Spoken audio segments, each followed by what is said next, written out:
Bismillahirrahmanirrahim. Alhamdulillah. Wa bihi nasta'in wa nusalli wa nusallim ala Rasulillah wa ala alihi wa sahbihi ajma'in.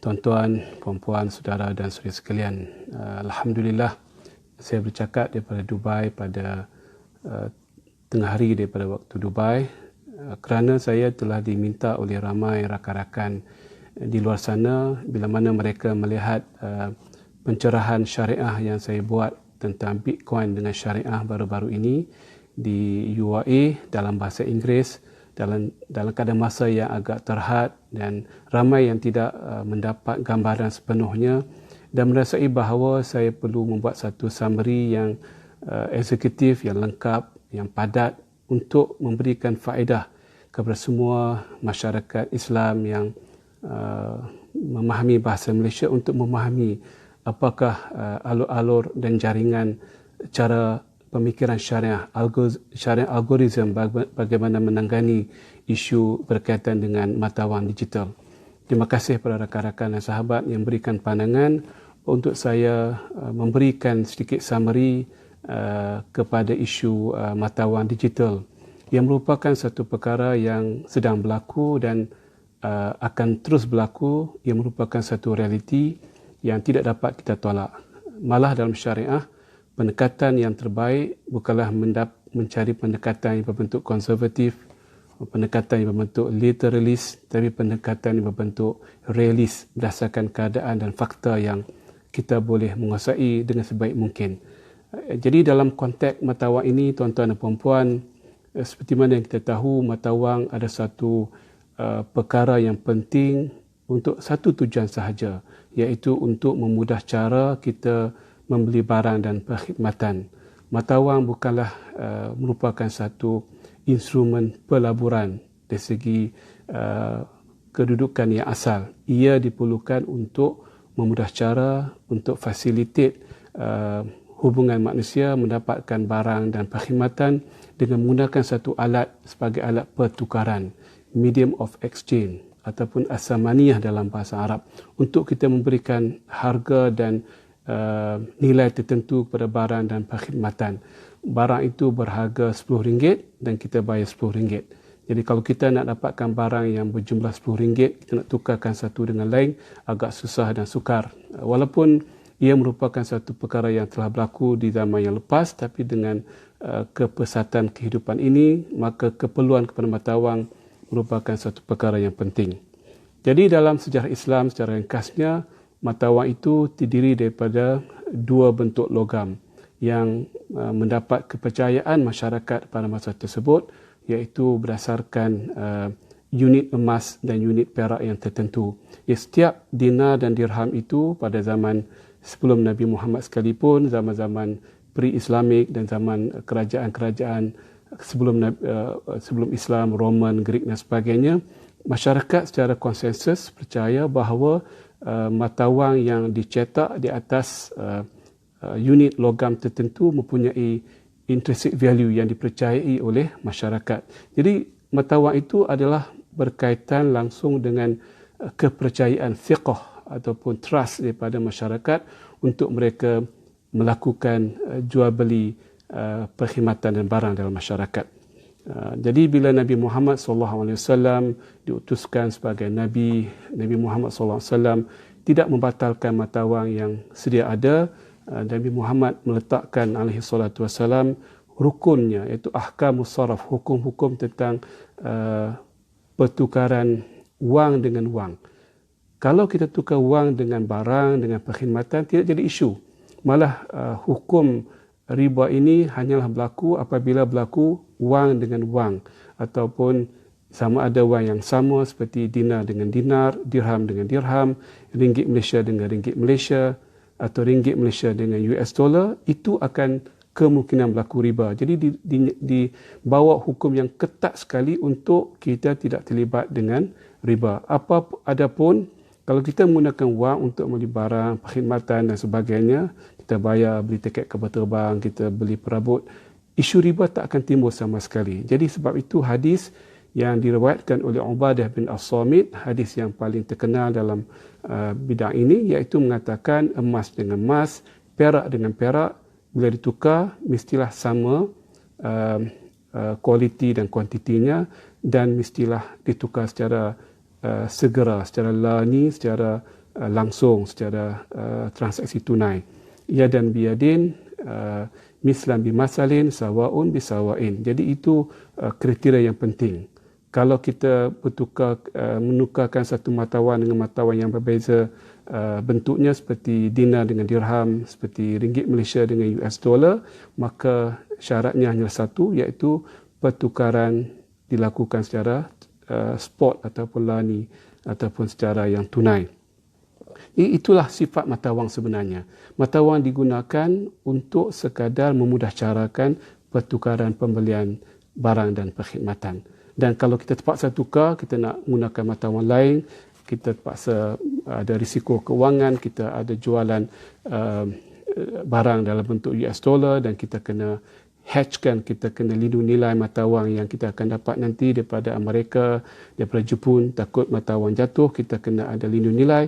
Kita perlu ada cara-cara hedging ataupun tahawud ataupun melindung nilai semata wang itu tidak menjejaskan keuntungan dan cost production kita. Jadi mata wang walaupun merupakan satu perkara yang sepatutnya tetap, tapi tidak berlaku begitu berdasarkan demand and supply, berdasarkan kepercayaan masyarakat kepada suatu mata wang, kekuatannya dari segi ekonomi, GDP, inflasi, geopolitik, kestabilan ekonomi dan politik dan sebagainya. Mata wang juga terdedah kepada risiko naik dan turun.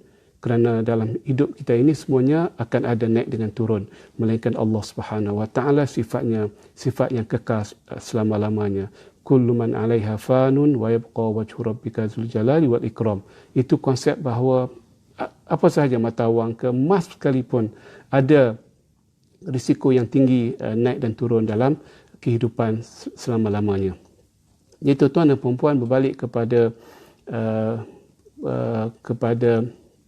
tajuk kita ini, kalau boleh bagi sikit komen kalau suara tak jelas, kalau visio pun tak jelas, kalau perlukan saya cakap dengan perlahan sikit, tolong berikan komen supaya saya dapat mengikuti jejak mengikuti penerimaan tuan-tuan dan puan-puan sekalian. Jadi emas itu merupakan asal kepada dinar, perak merupakan asal kepada dirham. Tapi adakah itu merupakan cara syariah?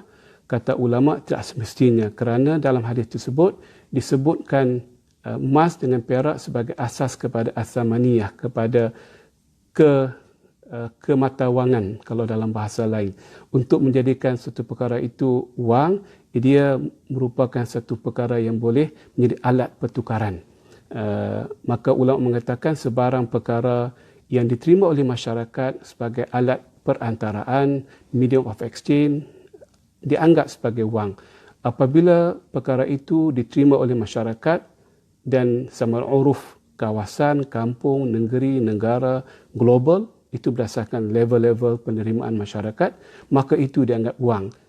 Kalau ianya dianggap wang oleh suatu masyarakat, suatu komuniti, maka ia tertakluk kepada hukum riba yang ada dalam hadis ini, iaitu hadis Ubadah bin Samit. Itu sahaja maksud hadis tersebut. Kalau ianya merupakan wang, asamaniyah, kematawangan, dari segi sifatnya, dari ilahnya adalah kematawangan, maka ianya tertakluk kepada hukum riba, iaitu nak tukar boleh tapi kena sama bentuk, sama kualiti dan kuantiti, dan sama hari masa pertukaran. Kalau sama, kalau berbeza, fa idza ikhtalafat hadhil asnafu fabi'u kaifa syi'tum idza kana yadan biyadin. Bila berbeza bentuk seperti emas dengan perak, mata wang ringgit Malaysia dengan US dollar, boleh kita jual sama mana ianya berbentuk lani. Fabi'u kaifa syi'tum idza kana yadan biyadin, tangan ke tangan, kata Nabi Muhammad sallallahu alaihi wasallam. Berbalik kepada mata wang digital pada hari ini, adakah mata wang digital merupakan mata wang yang tidak cukup syarat-syaratnya yang boleh dianggap sebagai kematawangan ataupun to be deemed as a currency of the transaction, the medium of exchange dalam masyarakat pada hari ini? Jadi timbul perbincangan yang agak intensif, perbincangan yang sihat, yang healthy, sebab kita nak menjaga kemaslahatan pengguna mata wang digital ini, sama ada di Malaysia ke di luar Malaysia ke, supaya tak tertipu dan tidak ada unsur syariah yang tidak jelas. Jadi ramai orang masih membuat kajian apakah hukum dari segi syariah kepada mata wang digital, sama ada Bitcoin, sama ada Ether, sama ada bentuk-bentuk mata wang yang bentuk kripto, berdasarkan teknologi yang agak kemas di segi kedudukannya, sebab mata wang digital ini dia punya kekuatannya bukan bentuknya, bukan penciptanya, bukan komuniti yang menerima mata wang tersebut. Ia ada kekuatan dan ada kelemahan, tetapi yang menjadikan mata wang digital yang agak luar biasa kerana ianya disokong oleh teknologi blockchain.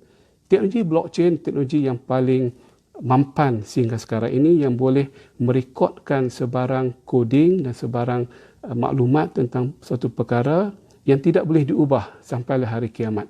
Itu konsep blockchain yang kita pun kurang faham. Kita kena tanya orang-orang yang pakar, tapi berdasarkan textbook, berdasarkan penerangan dan penjelasan ramai pakar-pakar yang secara konsensusnya memberitahu bahawa blockchain adalah satu teknologi yang cukup mampan dari segi mensabitkan satu keadaan. Kita boleh gunakan blockchain untuk Quran, untuk sunnah, untuk data kehidupan kita, cara kita spend the money, cara kita behavior, cara kita berfikir. Kalau di blockchain kan, ia akan tetap sampai bila-bila. Kalau nak ubah memang susah dan memerlukan semua orang bersetuju untuk mengubah data tersebut, satu perkara yang agak sukar dilakukan. Seperti mana dalam hadis mutawatir. Kalau sampai peringkat mutawatir, ramai orang sahabat meriwayatkan hadis tersebut, para tabi'in dan tabi'in, susah kita nak beritahu Quran itu tidak ada, sebab itu perkara yang diterima oleh masyarakat Islam generasi ke generasi. Quran itu diturunkan secara berperingkat-peringkat. Itu juga blockchain dalam konsep bahawa sudah didatakan begitu dan tidak boleh kita ubah sampailah hari ini. Memerlukan satu usaha yang cukup besar untuk mengatakan Quran itu tidak ada, Quran itu turun secara serentak dan sebagainya. Itu kita secara kiasannya untuk membuat perbandingan mudah antara apakah teknologi blockchain dengan dalam sejarah Islam dan segi hadis kita riwayatkan, mutawatirnya, cara kita sanadnya. Chain itu ada sanad dan kita kena refer balik kepada sejarah kita itu. Ini cara pembuktian suatu perkara itu berdasarkan teknologi semasa. Zaman dulu sanad, kepercayaan, kita kenal orang itu, kita tahu dia pernah jumpa dengan sahabat, dia jumpa dengan tabi'in, dia riwayatkan hadis, kita ikuti dia punya perjalanan sanad atau chain tersebut, chain, rantai-rantai sanad tersebut. Begitu juga zaman sekarang dengan teknologi dan codingnya yang menjadikan segala-galanya lebih hebat dan lebih mempan dalam membuktikan bahawa blockchain itu real dan benar dan dapat dibuktikan pada bila-bila masa sahaja dengan mudah disebabkan satu teknologi yang ada, disebabkan kemampuan manusia mencipta coding dan juga blockchain itu gabungan antara internet, pengkalan data dan juga satu teknologi yang di-chainkan, satu blok dengan blok campur jadi satu himpunan data yang mantap. Jangan tanya saya banyak-banyak sebab itu bukan kepakaran saya, tanya orang yang pakar. Saya punya penghujahan berdasarkan keterangan pakar-pakar yang telah membuat kajian tentang blockchain. Dan saya juga di syarikat saya di Dubai ditanya oleh pelabur-pelabur Islam di Saudi in particular, mereka ingin melabur dalam syarikat yang membuat perlombongan Bitcoin. Mereka tidak membeli Bitcoin, mereka ingin melabur dalam syarikat yang membuat mining, coding kepada Bitcoin. Dan syarikat saya dengan rakan-rakan di Dubai telah membuat kajian yang agak intensif dan Alhamdulillah selepas beberapa bulan kami telah mengeluarkan fatwa, mungkin fatwa yang pertama dalam konteks planet ini, membenarkan Bitcoin dilabur dalam konteks saham syarikat yang membuat Bitcoin tersebut. Kalaulah kita boleh melabur dalam syarikat yang melombong pengeluaran Bitcoin, begitulah hukumnya kepada asas kepada syarikat tersebut, iaitu mengeluarkan Bitcoin untuk dilagani oleh mereka yang percaya bahawa Bitcoin itu mempunyai satu sifat kematawangan ataupun sifat bentuk currency di masa hadapan. Jadi Alhamdulillah saya dan juga pengurusi penasihat syariah di Amani iaitu Dr. Ali Al-Ghari, seorang tokoh ulama yang terkenal di dunia, dan juga lagi 2 orang tokoh ulama di Kuwait dan juga di Qatar, bersama-sama saya dan 4 orang kami telah mengeluarkan fatwa. Kita bincang bab itu kemudian nanti, sebab fatwa ini fatwa yang berbentuk private, yang berbentuk diberikan kepada klien tertentu. Jadi peringkat negara, peringkat masyarakat, umat dan global sepenuhnya, kita kena meraihkan fatwa-fatwa daripada pihak tertentu yang ada autoriti yang jelas dalam konteks Bitcoin ini, sama ada peringkat penyelia regulator seperti Bank Negara, Suruhanjaya Security, di JAKIM dan sebagainya. Jadi kita kena memberikan peluang bersemua pihak membuat kajian yang sebaik-baiknya, semasak-masaknya untuk mereka memberikan alasan mereka, sebab ini perkara baru, mungkin ada cara pandang yang beza, cara pandang yang berdasarkan data yang tertentu, dan mungkin ada sikit sebanyak perbezaan pandangan. Itu biasa dalam fiqh. Tidak boleh kita jadikan sebagai isu untuk kita menjadikan dunia sempit, hitam dan penuh dengan keadaan negatif. Islam itu adalah satu perkara yang lebih luas daripada ilmu kita, luas daripada pandangan peribadi kita. Kita kena luaskan, kita kena selesakan hati kita. Syariah itu mempunyai jawapan yang banyak dalam satu perkara. Kalau tak percaya, tengoklah kitab-kitab fiqh yang lepas. Satu perkara banyak pandangan, dan itu bukan merupakan isu yang besar. Isu yang besar attitude kita, sikap kita dalam meraihkan perbezaan pandangan. Jadi dalam konteks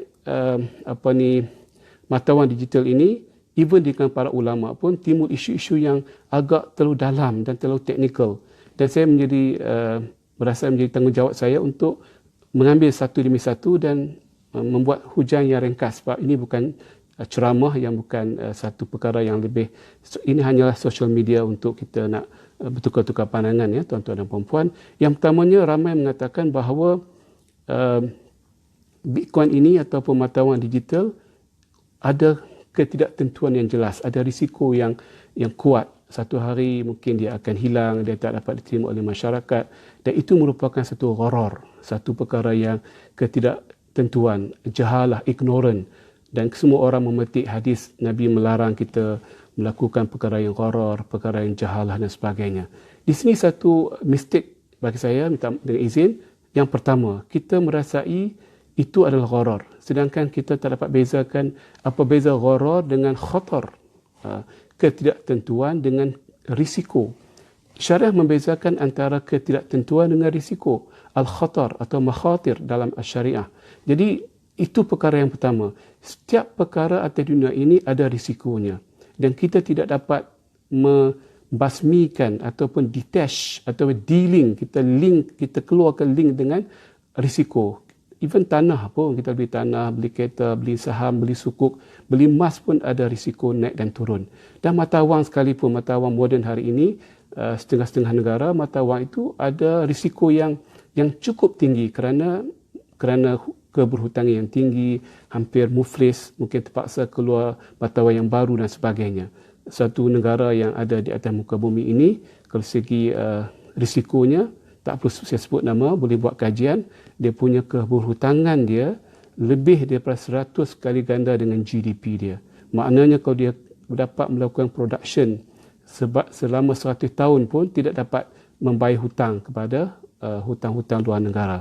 Negara yang kecil, satu pulau yang kecil, tetapi mata wangnya itu diperniagakan juga, dan ada risiko. Orang yang percaya dia ambil mata wang, tapi ada yang tak percaya dia akan ada risiko yang tinggi. Jadi risiko bukanlah muasir, bukanlah menentukan hukum dalam syariah.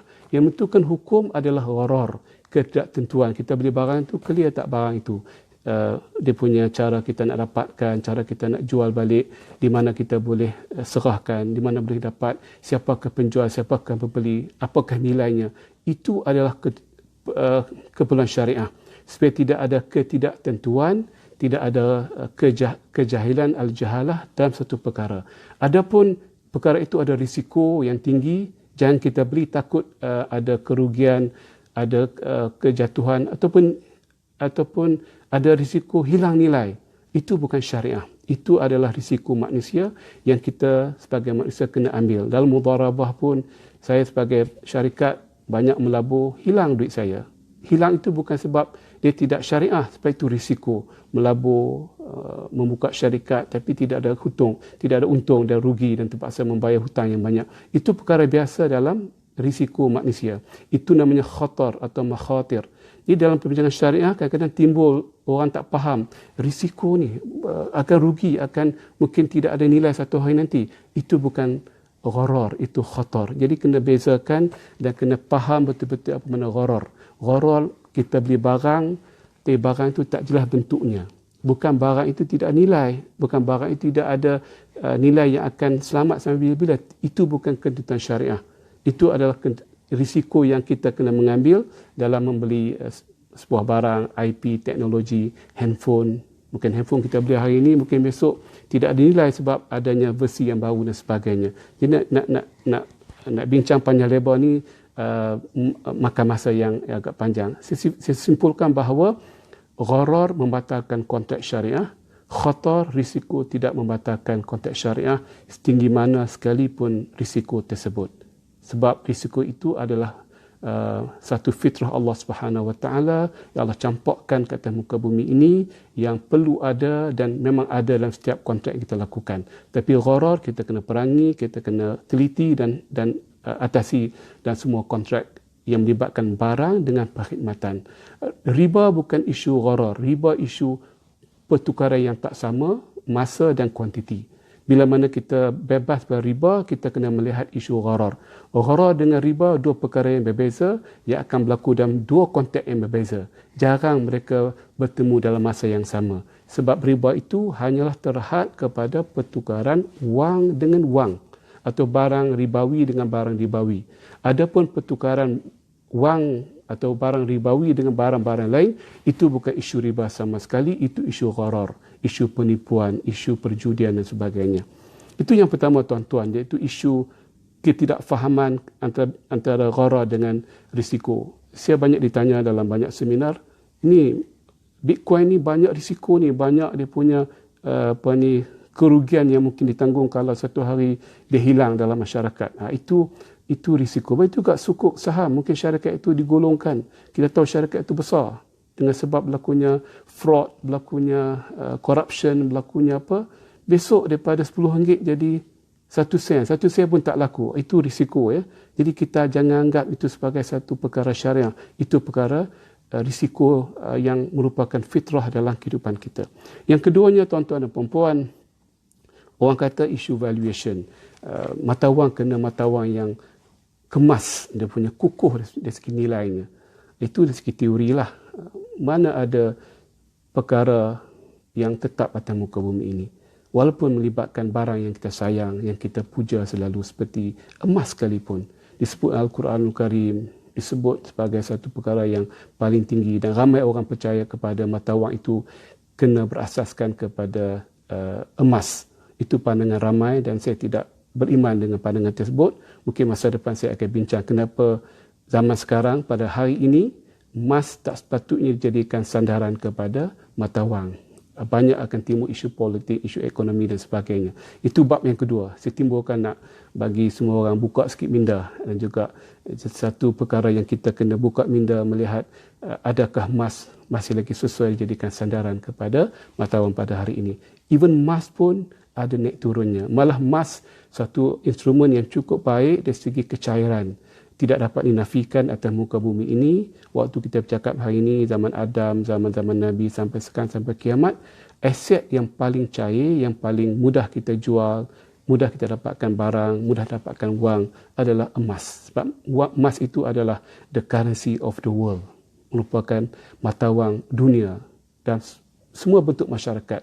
Masyarakat yang primitif, masyarakat yang advance, masyarakat yang kaya, masyarakat di barat, di timur, orang semua beriman dengan emas. Tapi not necessary dengan mata wang yang lain. Termasuklah mata wang kertasnya, mata wang digitalnya. Mungkin satu hari dia akan tidak ada nilainya. Itu pernah berlaku dan mungkin akan berlaku di masa hadapan. Tapi emas satu konsep yang akan kekal. Tapi risiko emas adalah dia agak volatility, dia agak turun naiknya agak ketara dalam masyarakat pada hari ini. Bukan bermakna emas itu tidak baik. Bukan mana bila ada volatility, emas itu tidak lagi sesuai dijadikan barang sandaran. Tetapi itulah merupakan fitrah Allah Subhanahu Wa Taala yang Allah campakkan ke atas emas sebagai makhluknya. Setiap makhluk ada naik dan turun, up and down. Dan sebab itu emas ini tidak lagi diterima oleh masyarakat dunia sebagai satu aset yang berkualiti tinggi dari segi untuk penyerapan nilai ataupun valuation. Dia cantik dari segi kecairan tapi tidak cantik dari segi naik turun. Adakah sebab emas itu naik turunnya begitu menjadikan ia bukan aset yang sah dari segi syariah? Tidak. Volatility bukan sebab ataupun bukan sebab yang muassir dari segi usul fiqahnya. Perkara yang kita kena renung adalah perkara yang memberikan kesan kepada hukum. As-sabab al-muassir, sebab yang inducekan, yang boleh menginvoke dan menginducekan hukum syariah, iaitu hukum kepada Allah Subhanahu Wa Taala, dan bukan any other element yang kita fikir-fikirkan itu adalah satu faktor yang memberikan kesan kepada hukum. Jadi volatility tidak boleh dianggap sebagai illah, sebagai sebab yang muassir, sebagai the influential ataupun the reason yang akan melakukan causation, penyebab kepada hukum syariah. Yang ketiga, orang kata juga hari ini mata wang sudah diperniagakan, Bitcoin sudah diperniagakan. Bila mana mata wang diperniagakan sebagai satu instrumen pelaburan, ia bukan lagi mata wang. Ini satu pandangan yang ramai saya yang cakap, yang saya pun dengar, dan banyak saya ditanya soalan begini. Betul, mungkin pencipta Bitcoin ini tidak mahu mata wang yang diciptakan itu menjadi alat pelaburan, hanya sekadar untuk memudahcarakan penukaran barang dengan satu nilai mata wang baru, iaitu Bitcoin. Tetapi sifat manusia, dia percaya benda itu baik, dan dengan adanya limited resources terhad dia punya Bitcoin ini uniknya, maka harganya semakin hari semakin meningkat. Itu bukan salah Bitcoin, itu salah sifat manusia. Betul juga dengan mata wang sekalipun. Mata wang sepatutnya statik. Tidak ada beza RM1, $1 dengan RM3 Malaysia ringgit, itu satu perkara yang sepatutnya tetap. Tapi ada naik turun. Pernah berlaku zaman-zaman dulu RM2 $1. Kemudian berlaku RM4.80 $1.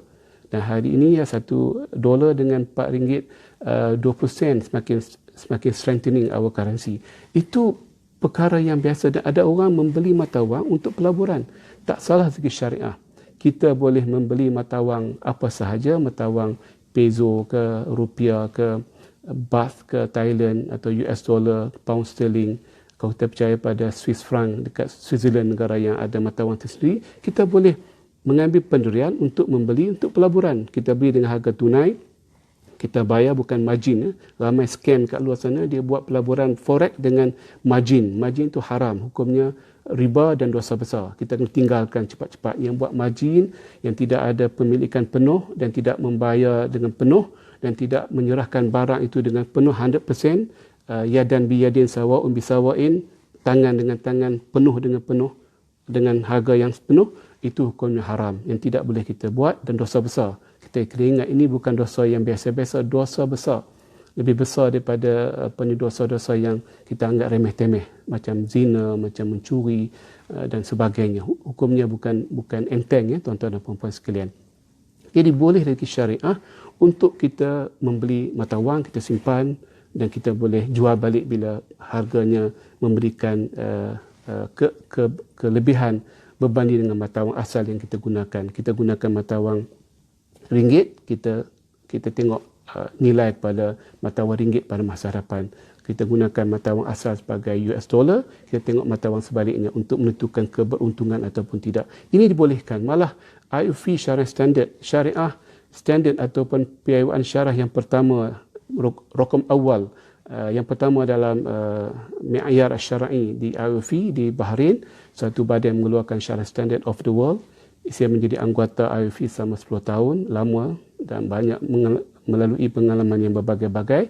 Kita menamakan mi'yar yang pertama, standard yang pertama, piawaian yang pertama sebagai al-mi'yar dalam konteks al-mutajaratu fil umulat, iaitu perniagaan mata wang, bukannya penukaran mata wang. Kita namakan ma'iyar syar'i dalam ahkamus saraf. Itu memang biasa dalam forex, pertukaran mata wang forex, tapi kita namakan sebagai al-mutajaratu fil umulat. Boleh mata wang diperniagakan dengan syarat kita ambil risiko dan dengan ada 100% exposure, bukan 10%, bukan 20%. Itu jadi spekulatif, menjadikan hukum itu tidak patuh syariah, hukum yang menjadikan kita sebagai pemain spekulasi dan juga bukan sebagai pemain sebenar dalam perniagaan mata wang. Tuan-tuan dan puan-puan, saya dah sentuh 3 perkara yang penting: isu gharar lawan dengan khatar atau risiko, isu naik turun sesuatu nilai mata wang sama ada mata wang yang biasa seperti ringgit Malaysia dan sebagainya, ataupun mata wang berdasarkan digital. Yang ketiga, isu melibatkan instrumen kewangan. Kita tidak boleh menghalang mereka melabur dalam mana-mana mata wang yang ada atas muka bumi ini, mata wang biasa atau mata wang yang berbentuk digital. Itu tidak menjadikan hukumnya haram, kerana itu adalah keharusan kita melakukan perniagaan mata wang dengan patuh syariah. Susah nak buat patuh syariah, kena ada 100% exposure, bukan 10% seperti margin yang dibuat dalam amalan konvensional yang banyaknya berdasarkan margin trading of the forex. Tuan-tuan dan puan-puan, berbalik kepada hakikat pada hari ini, kalau mata wang digital itu dianggap sebagai mata wang yang sah, kena diterima oleh satu masyarakat dan komuniti. Itu juga pandangan saya pada hari ini dalam konteks Bitcoin dengan Ether, dua konsep mata wang digital. Kita perlu patuh dengan hukum syariah sepenuhnya, iaitu tidak boleh dilakukan pertukaran mata wang ini digital dengan mata wang yang lain, sama ada ringgit atau sebagainya, atau emas dengan perak, melainkan pertukaran yang tunai, yang lani, ataupun disebutkan sebagai T+2, iaitu pertukaran dalam masa 2 hari. Kerana kalau Bitcoin dengan Bitcoin cepat, tidak ada tempoh sampai 2 hari, tetapi disebabkan kita menukar Bitcoin dengan mata wang asing yang tidak berbentuk Bitcoin, apa sahaja bentuk mata wang tersebut, maka ianya perlu kepada pengesahan bank-bank dunia, dan sebab itu perlu kepada T+2, transaction date, campur 2 hari untuk melakukan due diligence, menapasi siapakah pemilik mata wang, sumbernya itu bersih tak bersih, supaya dapat dikreditkan dalam akaunnya dalam masa 2 hari, T+2. Itu hukum syariah, disebut dalam IOV Syariah Standard.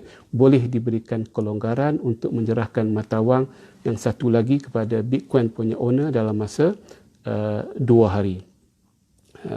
Kalau tidak, itu menjadi hukum riba. Ini sebagai khulasahnya, tuan-tuan dan puan-puan, hukum mata wang ini bukan isu gharar, bukan isu risiko, bukan isu valuation, tapi isu riba. Mata wang, dia punya concern yang paling besar, dan the only concern tentang mata wang adalah isu riba dari segi syariah. Adapun dari segi negara, mereka melihat dari segi supply of money, dari segi kestabilan ekonomi, dari segi konsep-konsep bagaimana mata wang dapat diserap dalam ekonomi atau dilabur dalam ekonomi. Itu fiscal policy yang saya bukan orang pakar. Sebab itu dalam konteks Bitcoin ini, kita kena berikan kepercayaan kepada negara, kepada pihak berkuasa untuk menentukan apakah sebenarnya konsep ataupun penerimaan Bitcoin. Mungkin syariahnya patuh, jelas tidak ada isu syariah, tapi memberikan kesan yang negatif, seperti memberikan peluang kepada money laundering, kepada aktiviti yang tak sihat dalam negara, sebab dia borderless dan tidak ada perantaraan, tidak masuk dalam sistem bank, dia di luar sistem banking. Mungkin akan berlaku ketirisan dari segi kenal pastikan siapakah pemilik wang dan juga Bitcoin yang boleh digunakan sebagai pembersihan wang-wang yang tidak haram, wang yang haram yang tidak sihat dalam masyarakat. Kita serahkan kepada budi bicara pihak regulator, dan saya difahamkan di peringkat negara pun sudah ada kecenderungan membenarkan Bitcoin dengan syarat ia perlu dibuat secara pelaporan yang kemas. Mesti ada konsep reporting kepada pihak tertentu. Ini satu pendekatan yang cukup menarik, kerana Bitcoin ini mungkin memberikan masalah yang besar kalau tidak dikawal selia. Saya punya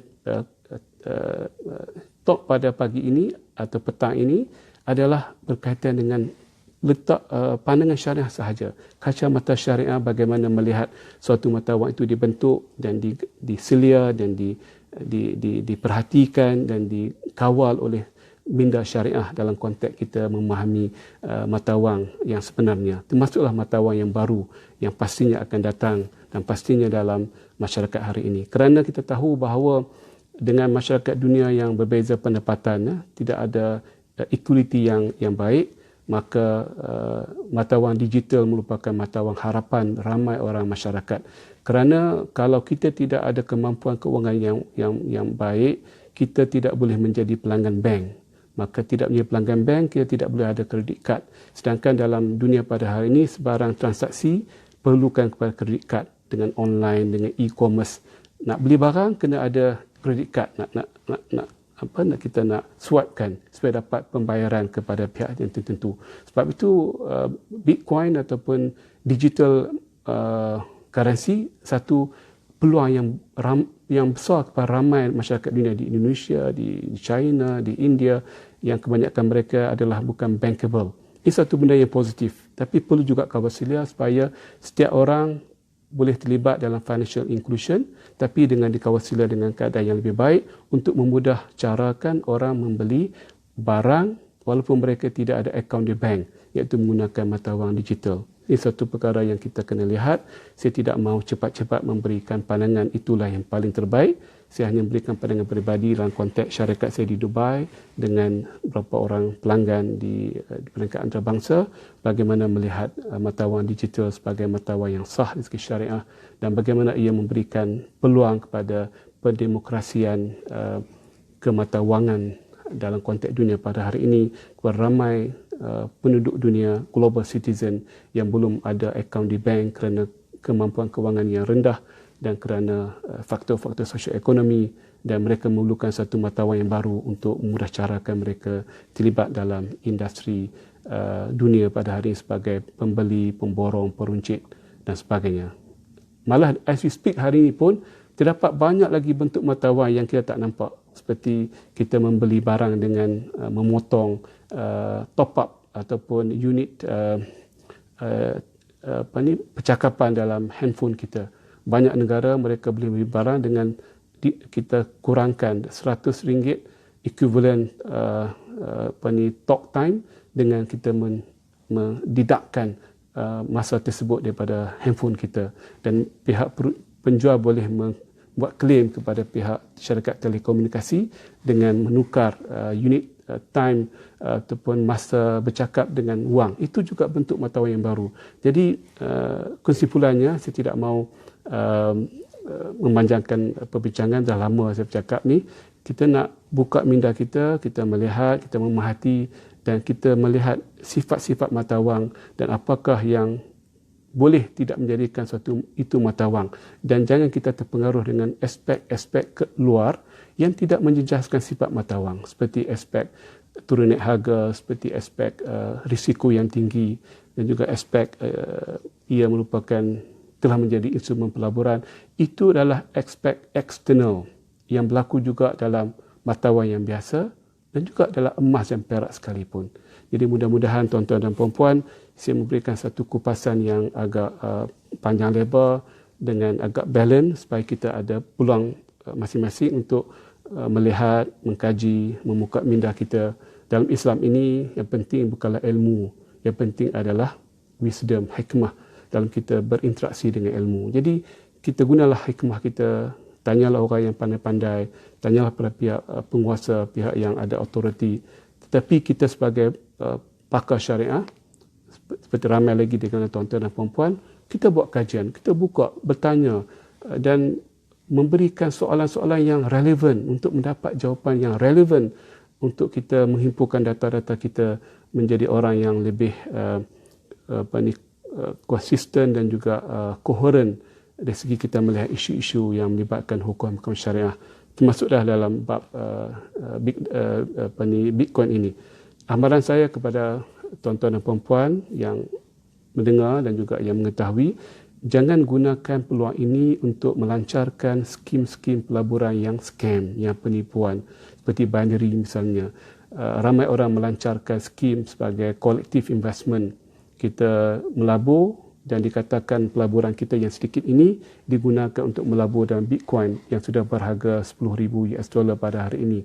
Dikumpulkan RM1, itu dianggap sebagai penipuan. Melainkan kita dapat buktikan wang kita yang dikumpulkan ini, kolektif ini, benar-benar dilaburkan dalam Bitcoin dengan harga yang ditetapkan dan juga dengan 100% exposure supaya cukup hukumnya tangan dengan tangan, iaitu spot, dan juga supaya tidak ada berlaku penangguhan dari segi penyerahan barang. Itulah satu amaran saya dan ingatan saya kepada ramai orang-orang yang kesempatan untuk menipu masyarakat kita dengan sikit kelonggaran fatwa. Mereka masukkan scam atau skim penipuan yang ramai orang masyarakat Islam mudah tertipu dengan perkara-perkara yang tidak logik dan tidak di soal periksa terlebih dahulu. Apa yang lebih apa yang kurang itu daripada diri saya sendiri dan kita nak compliment each other. Saya bersedia dengan rasa terbuka hati dan jiwa untuk mendengar pandangan tuan-tuan dan puan-puan. We are not perfect dan ilmu juga tidak ada tahap yang tertentu. Dia berkembang selalu dinamik dan robust dalam kita melihat isu-isu dalam masyarakat. Saya juga seorang pelajar syariah seperti mana tuan-tuan dan puan-puan.